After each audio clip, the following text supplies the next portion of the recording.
जब कोई show the plan होता है या फिर कोई स्पीकर जब स्टेज के ऊपर आके बात करता है, चाहे वो फिजिकल मीटिंग हो, चाहे वो इस प्रकार का ऑनलाइन मीटिंग हो, तो मैं क्या ऑब्जर्व करता हूँ उस बंदे में या उस बंदी में? What do I observe, right? What do I सी?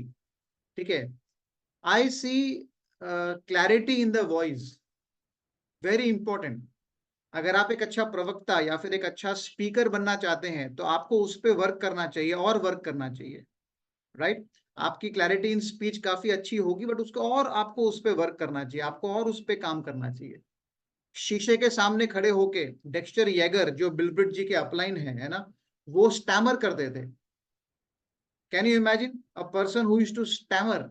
अटकता था बोलते बोलते, और वो एक बहुत बड़ा बिजनेस बनाता है एमवे के अंदर, वो भी वो बिजनेस जिसके अंदर लोगों से बात करनी पड़ती है। राइट?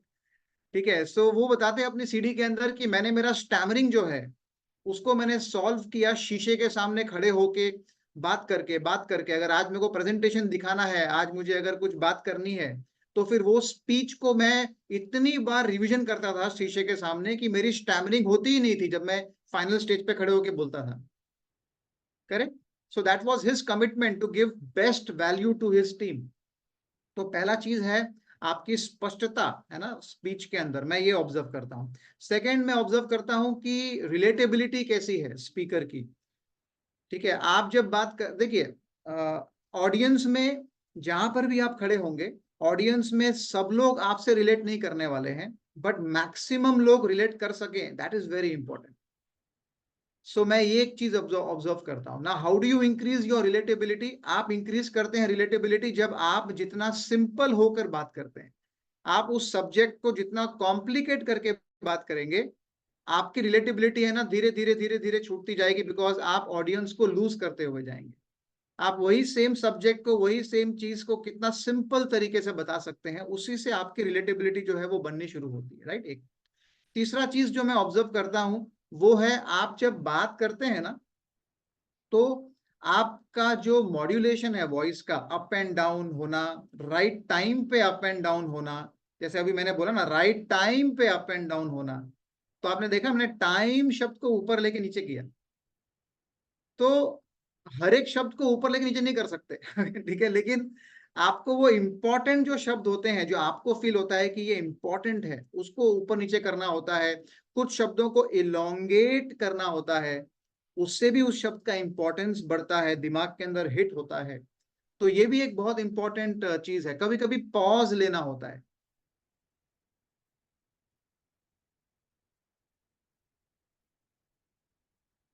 नेटवर्क है मेरा, मैंने पॉज लिया। ठीक है।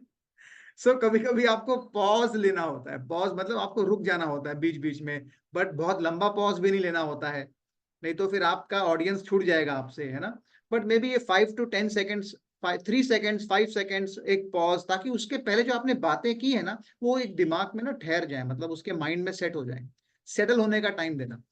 तो ये कुछ चीजें होती हैं जब मैं ऑब्जर्व करता हूँ एज अ स्पीकर लोगों को। ऑलराइट, एक और इम्पॉर्टेंट चीज जो मैं ऑब्जर्व करता हूं, अगर आप एक बहुत नए नए स्पीकर हैं, आप एकदम न्यू हैं, आपको बहुत फर्स्ट चांस मिला है, सेकंड चांस है, थर्ड चांस है, 1 महीना ही हुआ है बिजनेस, 2 महीना हुआ है बिजनेस के अंदर, तो स्वाभाविक है कि आपके पास बुक में नोट्स लिखे होंगे और वो नोट्स को देख देख के आप बात कर रहे होंगे। ये नेचुरल है, मैंने भी ऐसे ही अपने स्टेज का ऊपर खड़े होकर बातचीत शुरू की थी, लेकिन आपको अभी वो वाला जो स्टेज है ना, उसको छोड़ के आगे निकलना चाहिए कि अब वो नोट्स मेरे सामने पड़े हैं, अगर मैं अटक गया तो मैं देखूंगा वो पॉइंट कहां पर है, अदरवाइज मेरे को देखने की जरूरत नहीं है, सब मेरे माइंड के अंदर रिपीट रिवीजन सब बात चल रही है। आई नो एवरीथिंग कि मेरे को क्या बात करनी है। और ये कब होता है पता है? ये तब होता है जब आप कोई भी टॉपिक की प्रिपरेशन लास्ट मोमेंट के ऊपर नहीं करते। आप जब टॉपिक की प्रिपरेशन लास्ट मोमेंट पे करते हैं तो आपको बार बार नोट्स देख के बोलना पड़ता है, लेकिन आप जब वो टॉपिक की प्रिपरेशन, हम एग्जाम से पहले भी बच्चों को बोलते हैं 1 बार 2 बार रिवीजन करना इंपॉर्टेंट है, तो ये सब्जेक्ट का जब आप स्पीकर बनते हैं, आप हैंगआउट में स्पीकर बनते हैं, आप कहीं पर भी स्पीकर बनते हैं, तो आपको वो क्वालिटी को डेवलप करना होगा कि आपको बार बार नोट्स देखने की जरूरत ना पड़े।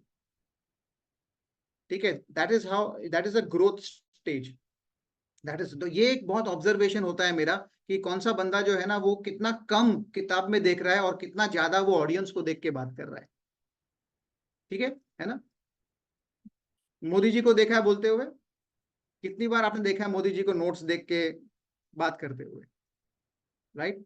So that is the, but that speech comes from heart, क्योंकि उनको पता है कि मैं क्या बात करने वाला हूँ। सो दैट्स वाई जब आपको पता होता है ना आप क्या बात करने वाले हैं ना, आपको आपने प्रिपरेशन किया हुआ है पॉइंटर्स का।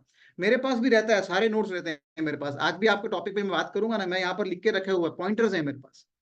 ताकि पॉइंटर्स इसलिए लिखे हुए हैं, माइंड में सब है लेकिन पॉइंटर्स इसलिए लिखे हुए हैं ताकि मेरा कोई पॉइंट मिस ना हो और मैं सीक्वेंस में रहूं, मैं भटक ना जाऊं। है ना? कभी कभी एज अ स्पीकर हम भटक भी जाते हैं राइट? ठीक है, चलिए।